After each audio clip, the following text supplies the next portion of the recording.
I'm Laurie Lane-Zucker, founder and CEO of Impact Entrepreneur, and we are here at the SOCAP conference in San Francisco doing interviews with very interesting and driven, passionate entrepreneurs like Boris Couteaux. That's right. And your company is Impact Finance, based in Montreal. Montreal. So I'm a little familiar with Impact Finance, but I want you to give our audience a description of what you do.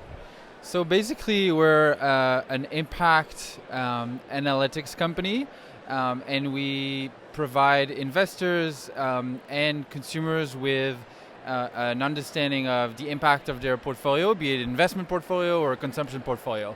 And based on international standards such as the Impact Management Project, the IMP, or the Sustainable Development Goals, the SDGs. And we look at positive and negative impact within a holistic approach to avoid impact washing as much as possible.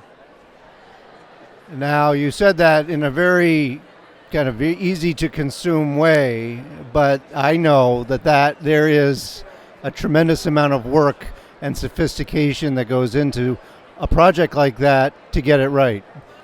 And getting it right is also kind of an iterative process where you're continuing to improve, right?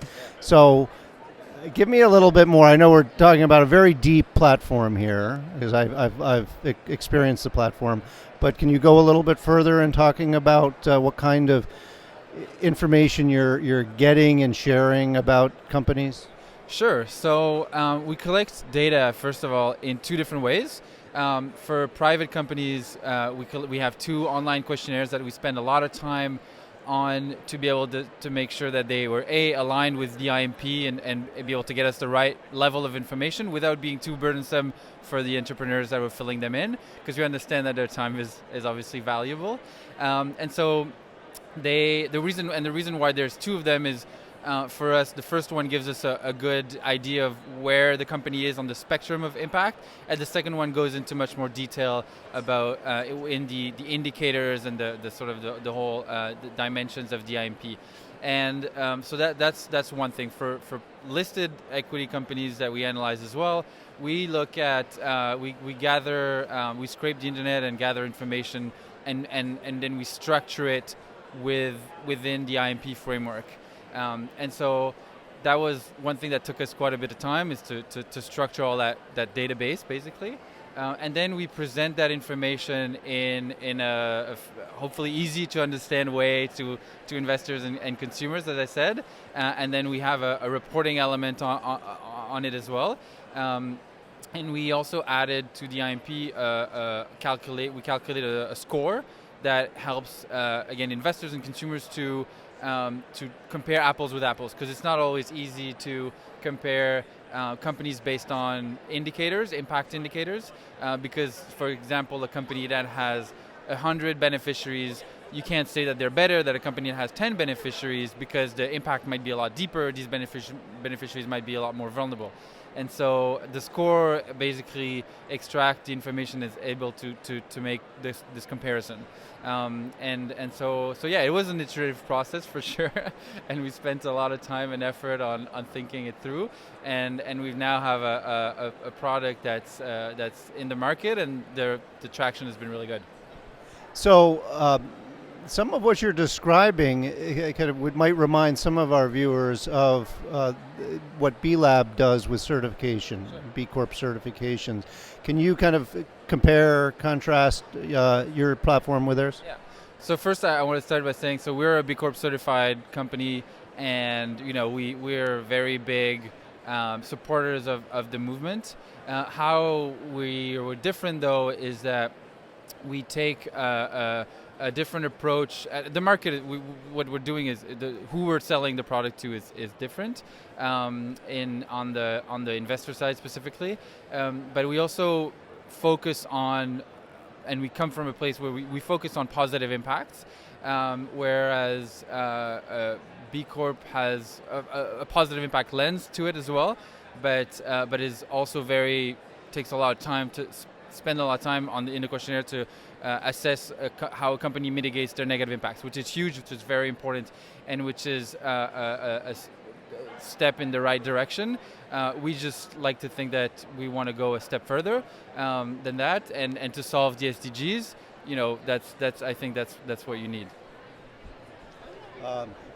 How many companies are using the platform right now? So on the B2C side, we have about 1,000 companies that have passed the first questionnaire. The second questionnaire is currently only used on the investment side, the B2B side, and the coverage is fairly limited. We have about 50, but we're looking to ramp that up fairly quickly. And it's international, yes? International, yes, yeah. Does being international and the kind of differences from country to country in terms of business legality, legal setups, and other those kind of variables impact your platform and how you've had to digest information and present information? Yes and no.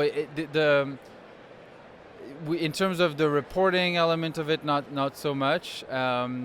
But in terms of how we analyze the impact, obviously the geography is a big element of the analysis, but not so much on the regulation side, but more on obviously you can sell products, so for example, solar lights in Canada or in the US, but people are going to use them for camping, whereas if you sell them in India, people are going to use them for their primary source of light and replace that with kerosene. So it's a very different type of impact in those two settings.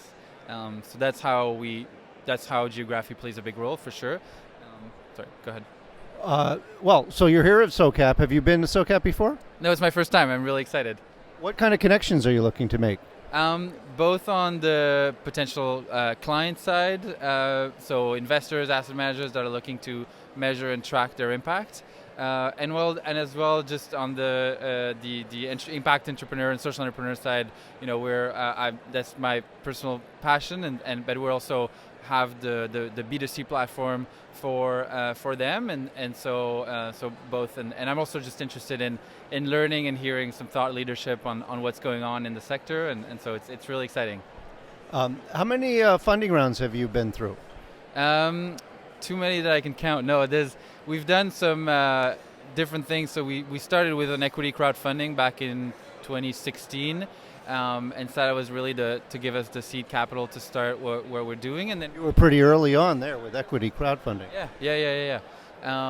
We were actually the one of the first equity crowdfunding campaign, impact equity crowdfunding campaign for sure in Canada, and we raised about $1 million that way, and then we did a few other seed rounds with angel investors, totaling about $3 million, and we're raising now. We're starting to talk about raising a Series A between $3 and $5 million for hopefully Q1 2020. Well, great progress. Boris, thanks so much for taking the time. I appreciate it. Thank you so much for having me here, and yes, good luck with it. Enjoy your conference. Thank you.